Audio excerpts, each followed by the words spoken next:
parte de su vida hasta su deceso, cuidándose y atendiéndose mutuamente. Don Aurelio el Nono fue de esas personas con un conocimiento empírico extraordinario sobre la naturaleza.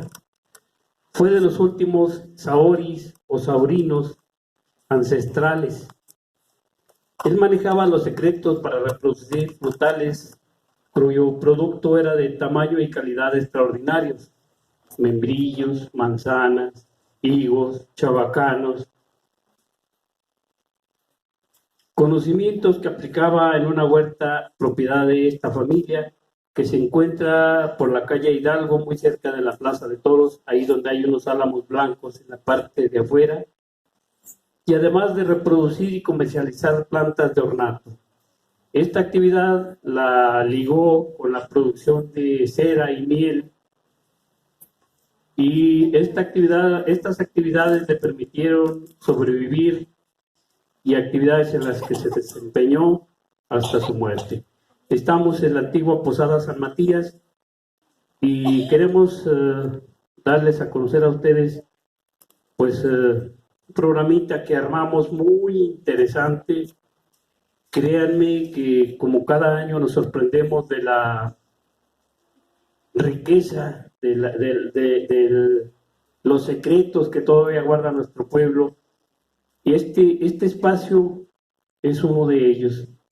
Entonces, después de la bienvenida del compañero Rafael, del contexto histórico del sitio donde estamos llevando a cabo este café literario,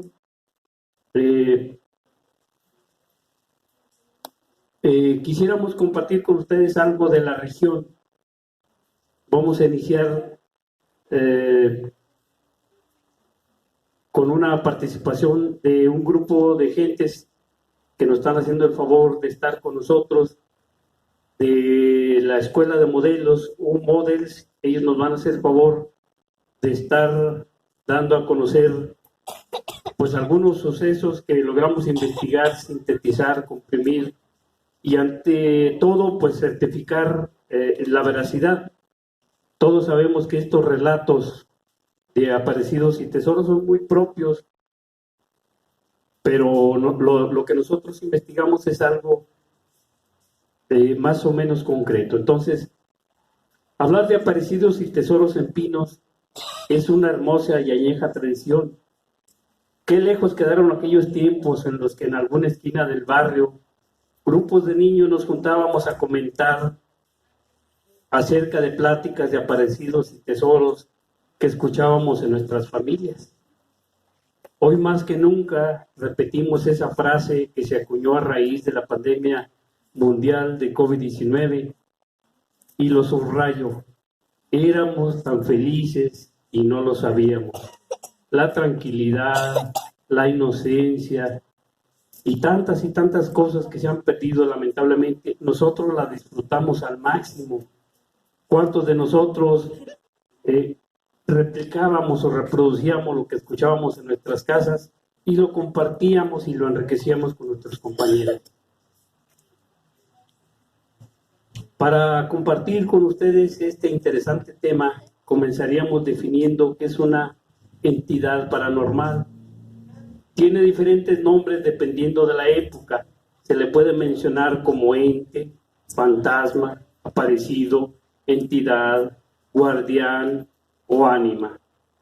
Aunque la ciencia moderna y los términos del momento histórico lo ubican simplemente como un bajo astral, es decir, una energía o entidad negativa que está del subsuelo hacia abajo. Dice, estas entidades negativas, para hacerse notar, se manifiestan de múltiples maneras, tales como ruidos, susurros, golpes, sombras, olores, cambios de temperatura. Y en ese conocimiento ancestral, lamentablemente perdido, existen todavía en pinos muchos tesoros que fueron sellados con sangre mediante un desconocido conjuro. Por eso las manifestaciones de las entidades que atadas al tesoro no han trascendido a otra dimensión. Existen en el pueblo innumerables lugares con estas características. Es decir, ¿cuántos de nosotros no escuchamos que rueda una canica, que de repente se aparece un personaje, que se caen los trastes y una serie de elementos que no son más que manifestaciones de la presencia de las energías o de los entes que están por allí en las casas, a veces en la pared, a veces en el huerto, a veces no como tesoros metálicos, sino como tesoros en historia, en tradición, en arte. ¿Cuántas veces no se repetía o se repite que pese a la modernidad y a los elementos constructivos modernos, nos damos cuenta de que nuestras casas siguen teniendo ese encanto tan particular de suponer que hay algo, hay gente que lo percibe inmediatamente, que hay alguna entidad que gobierna o que está en esa casa, que no a todos se les manifiesta, que normalmente no son entes dañinos, que muchas de las veces lo asociamos con guardianes, ya sea de agua, ya sea de metales, o ya sea de algún cadáver, de algún infante. Todo esto lo vamos a compartir el día de hoy con ustedes. Y una de las leyendas más interesantes de la región, pues se refiere a un ancestral bandolero que estuvo trabajando en esta zona y que sentó sus reales por allá en el Peñón Blanco, la Lagunita, en el Salitre, en la zona Juárez, en comunidades que están en el municipio hermano de Salinas de Hidalgo, San Luis Potosí. Es un tesoro que infinidad de personajes se han dado a la tarea de buscarlo por todos los métodos. Hay inclusive algún texto que relata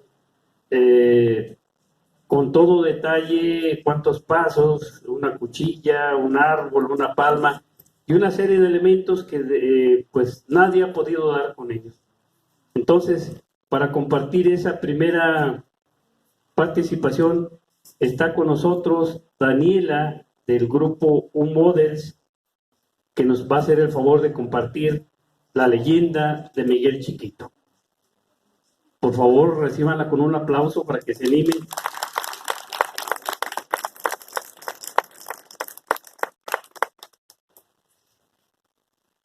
El tesoro encantado. Este es un relato.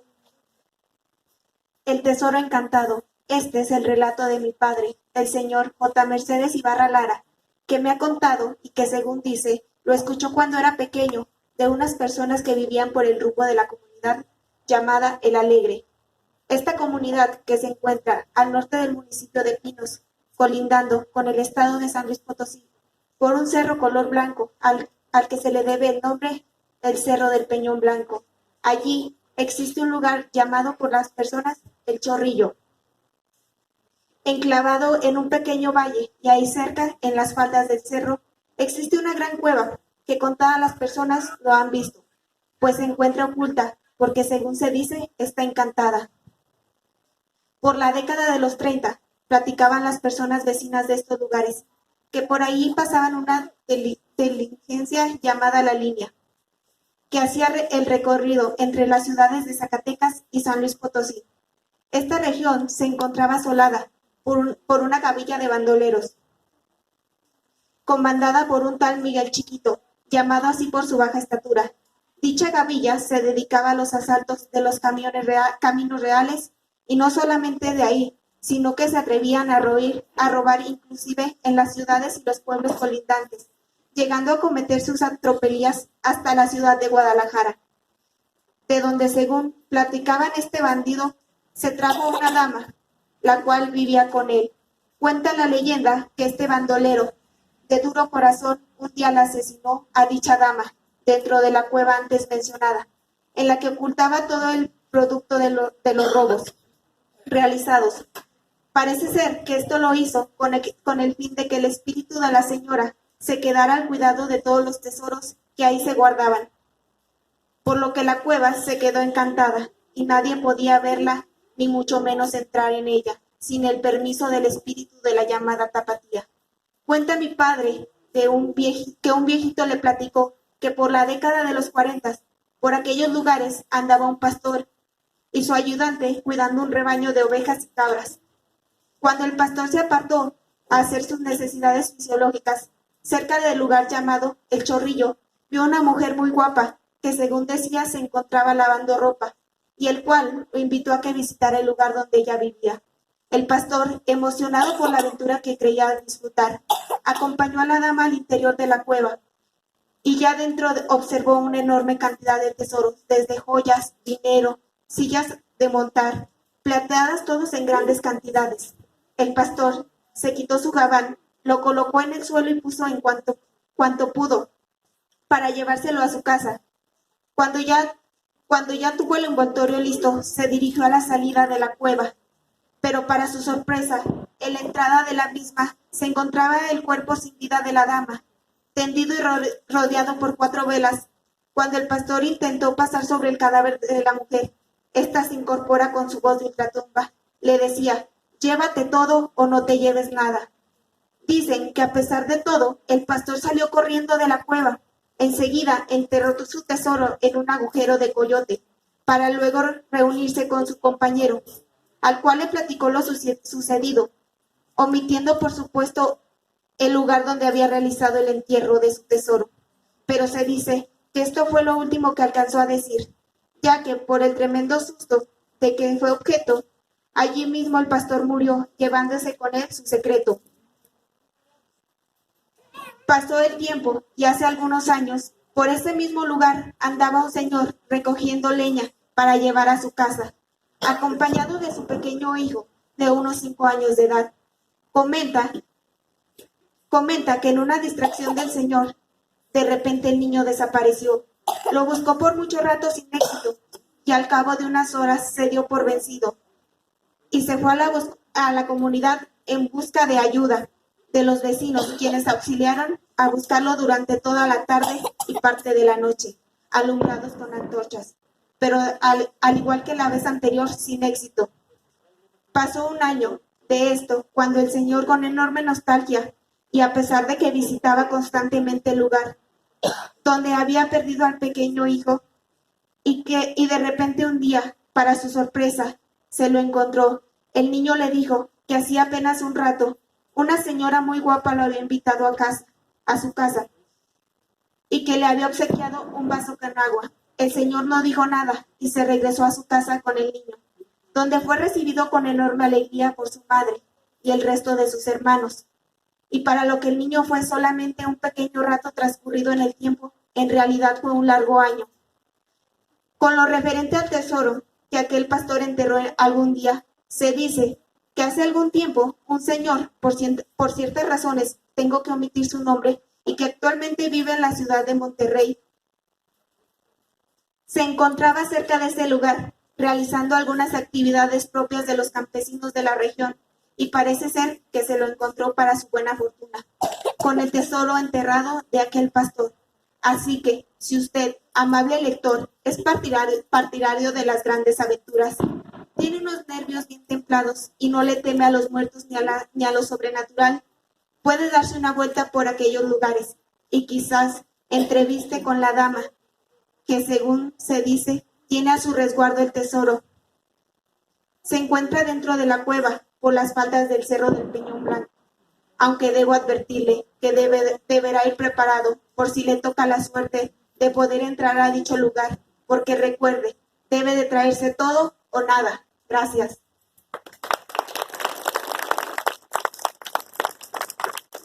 Pues ya vieron qué interesante. Esto está entre fantasía, historia, realidad, pero pues ese es parte del encanto de lo que vamos a comentar el día de hoy, ¿verdad?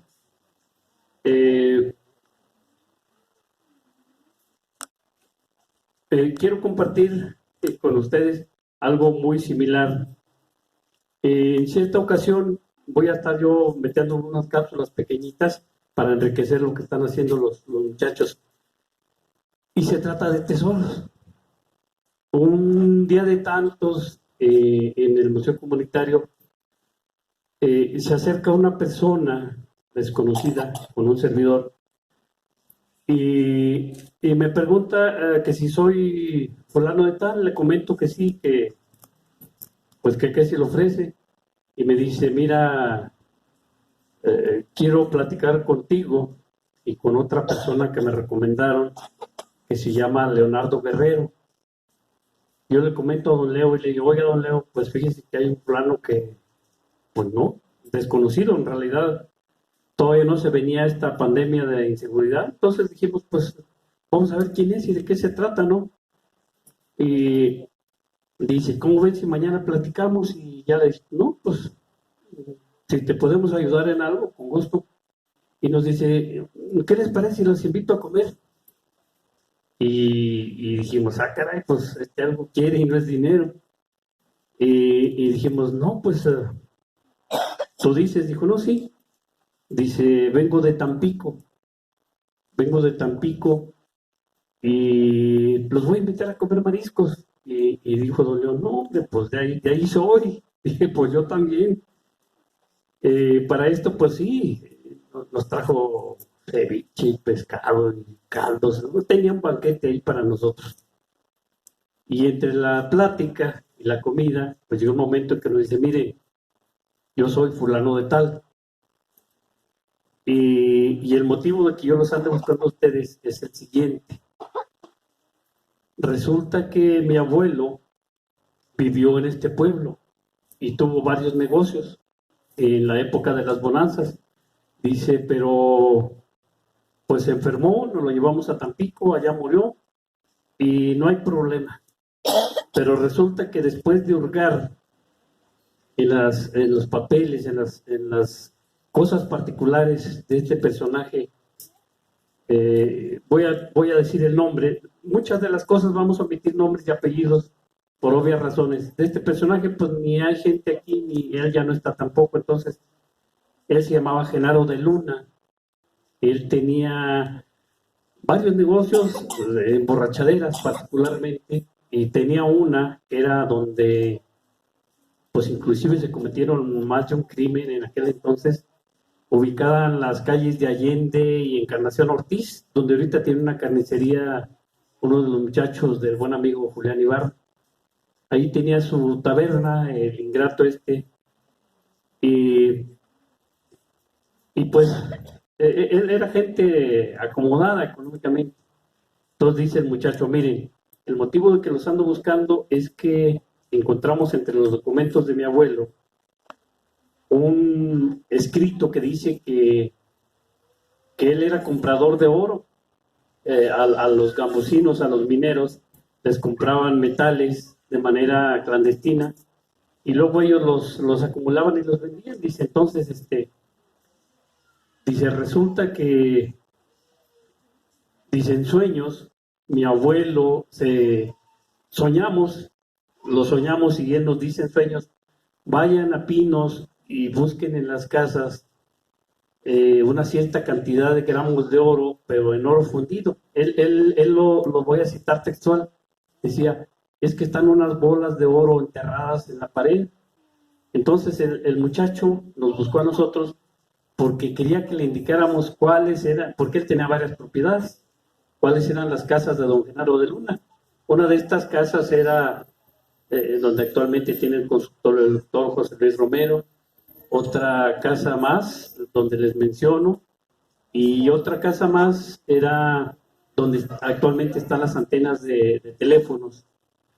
Entonces él decía: yo quiero ver la posibilidad de recuperar esas bolas de oro, porque el espíritu o el ánima de mi abuelo no nos deja descansar, y si él quiere que se recupere ese dinero, ese oro.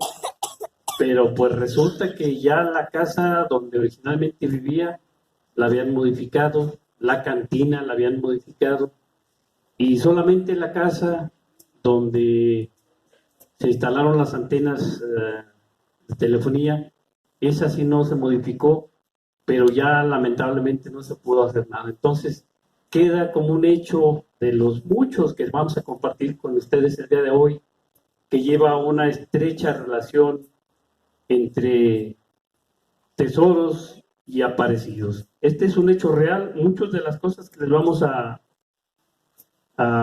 contar, pues son hechos bien fundamentados que nosotros, les repito, investigamos, y la temática nos pareció por demás interesante porque, les repito, sobran cuestiones de gente que sin saber que tiene un tesoro o tiene un difunto en su casa, normalmente yo creo que no me van a dejar mentir cuando dice, es que se escuchó como que se cayeron todos los trastes, y vas a la cocina y no se cayó ninguno. ¿Qué pasa cuando en las casas, y este es un caso particular, cuando en las casas que tienen el piso enlosado, de repente escuchas una canica y luego escuchas muchas, pero ahí lo que hay que indagar es acerca hacia dónde corren las canicas, porque esa es una señal de que están indicando cierto lugar, de que casi siempre se va a referir a la presencia del cadáver de algún infante. ¿Por qué canicas? Porque eran los juegos de los niños. Entonces, ¿cuántas y cuántas cosas no pasan en las casas? Oye, de a tiro sentí que pasaron, como que pasó alguien. Sí, es un ente, es una entidad que no se puede materializar, pero que de alguna manera se manifiesta. Vamos a continuar con nuestro programa y viene con nosotros una niña que nos ha hecho el favor de participar en más de una ocasión. Lenin Celina Ramos Acosta viene a comentarnos una leyenda que se llama No era el sereno, era la muerte.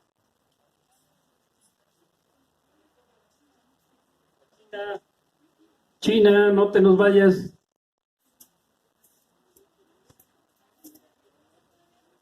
Pero la China, la otra China, porque hay muchas chinas. Muy bien. No. Vamos a seguir insistiendo mucho. Cuestiones de logística no nos permitieron tener las sillas, pero al cabo lo que vamos a tratar es bien interesante para que nos aguanten, por favor. Lenin Celina Ramos Acosta, con ustedes para darnos a conocer. No era el sereno, era la muerte. No era el sereno, era la muerte. Todas las noches, al meterse el sol, comenzaba el sereno a iluminar las calles. Su nombre era Pedro, mejor conocido en el municipio como Pedrito. Él era un español que después de la Guerra de Independencia fue de los pocos españoles que decidieron quedarse a vivir en México. Su trabajo principal era iluminar una por una todas las farolas de la comunidad y también cuidaba las calles de los bandidos. Al percatarse de un asalto u homicidio, accionaba un silbato y gritaba eufóricamente para que los demás serenos acudieran al aviso. Yo era Raúl, hijo de padres españoles y muy amigos del sereno Pedrito. Todas las noches le teníamos preparado un café y galletas de manzana para amenizarle el turno. En las mañanas nos despertábamos muy temprano para invitarlo al desayuno. Recuerdo muy claro ese terrible acontecimiento. Esa noche vimos a Pedrito como todos los días. Llegó a la casa, le invitamos su café negro muy cargado como a él le gustaba. Decía que le gustaba estar alerta durante la noche, y más en esos días. Se había desatado una ola de asaltos. Frecuentemente, muchas personas del municipio temían salir por las noches. Por eso Pedrito estaba muy preocupado, pues él pensaba que quizá detrás de esos misteriosos asaltantes había personas muy cercanas a él. Después de tomarnos el café y comer las deliciosas galletas de manzana que preparaba mi madre, nos despedimos de Pedrito, quien comenzaría su turno. Le dijimos que lo esperábamos en la mañana para desayunar huevos de gallina con pan de trigo. Al día siguiente me levanté muy temprano para ordeñar la vaca. Mi madre estaba en la granja buscando los huevos entre gallinas. Y mi padre juntaba la leña para encender la fogata. Esa mañana amaneció muy fría. El viento que llegaba quemaba la piel y emitía un zumbido escalofriante. Salí a la calle para observar si venía el sereno. El reloj marcaba las 7 en punto de la mañana. Era la hora en que Pedrito llegaba. De tanto frío que hacía, me volví a meter a la casa a ponerme un abrigo parisino que me había regalado mi abuelo. Por lo general, Pedrito era muy puntual y al ver que no llegaba nos preocupamos un poco. Media hora después del tiempo establecido, observé que a lo lejos venía Pedrito con ese caminar tan característico, lento, encorvado y con la mirada siempre al piso. Me emocioné y le grité a mi madre que fuera preparando la mesa. Sin embargo, conforme se iba acercando, una sensación extraña e incómoda invadía mi cuerpo. Todo parecía normal, excepto porque esa vez Pedrito no venía haciendo su trabajo de las mañanas, que era apagar las farolas. Tampoco venía silbando como lo hacía todos los días. De repente, todos los perros de la calle comenzaron a ladrarle eufóricamente, e inclusive Juanito, nuestro labrador, comenzó a gruñir de manera muy extraña. Yo me molesté con mi perrito, pues él nunca le ladraba a Pedrito. Todo lo contrario, al verlo siempre corría tras él moviendo la cola de alegría. Pero esa mañana era muy anormal. Entre más se acercaba Pedrito el sereno, más miedo y escalofríos me daban. Los perros se volvieron locos, comenzaron a aullar como lobos. El sonido que surgía era escalofriante. Yo miraba insólito los pasos de Pedrito, que quizá por el nerviosismo imaginaba que venía flotando, y conforme se acercaba el viento se arreciaba y tumbaba agresivamente las hojas de los árboles. Esta vez Pedrito se miraba diferente. Su actitud al caminar me transmitía un terrible presagio. Me provocaba miedo, tristeza y peligro a la vez. Fue tanta la sensación negativa e incómoda que sentí que me metí a la casa antes de que Pedrito llegara hasta mí. Por la ventana miré cómo Pedrito se pasó de largo y siguió caminando. No lo podía creer. Esa persona definitivamente no era Pedrito. Es más, eso ni siquiera era una persona. Era un ente maligno. Con mucho miedo abrí un poco la puerta y me asomé. Vi como mis propios ojos, como la figura de Pedrito, se esfumó entre el viento. Los perros seguían aullando sin parar. Nuestro labrador, con la cola entre las patas, lloraba de miedo, escondido debajo de la cama. Mis padres, quienes estaban en la cocina esperando a Pedrito para desayunar, me miraban impactados y me preguntaron preocupados de qué me pasaba. Mi rostro pálido, mi mirada perdida y mi cuerpo temblando de miedo me delataban. Traté de explicarle todo lo que acababa de ver con mis propios ojos. Se quedaron atónitos, no sabían si creerme o reír. No les parecía coherente lo que yo decía. Pasaron las horas. Nos enteramos que Pedrito había fallecido en la noche. Al parecer, estaba trabajando normal y un malestar lo hizo regresar a casa. Murió en su cama sin que nadie pudiera auxiliarlo. Pero la verdaderamente terrible llegó. Después, una desconocida epidemia comenzó a matar a muchas personas y todas morían de la misma forma que Pedrito. Los mismos síntomas que decían sentir, fuertes dolores en el cuerpo y asfixia. Llegué a la conclusión de que esa mañana no era Pedrito el sereno. Lo que vi ese día era la muerte que venía a llevarse a muchas personas. Gracias.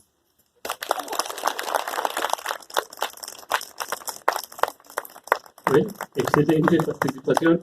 Y esto nos habla de las epidemias, las pestes, las enfermedades que han mermado al mundo, no solo a México, y que a través de cada nueva centuria se modifican, se vuelven más agresivas, y que pues en ese reciclaje permanente del mundo y y sus habitantes, pues estamos inmersos en que a nosotros solamente escuchábamos hablar de pandemias, la de la gripe española, la del cocolistle por allá en el México prehispánico, la viruela negra y tantas cosas que si se fijaron todo está estrechamente ligado al tema central de estos días, que es la muerte.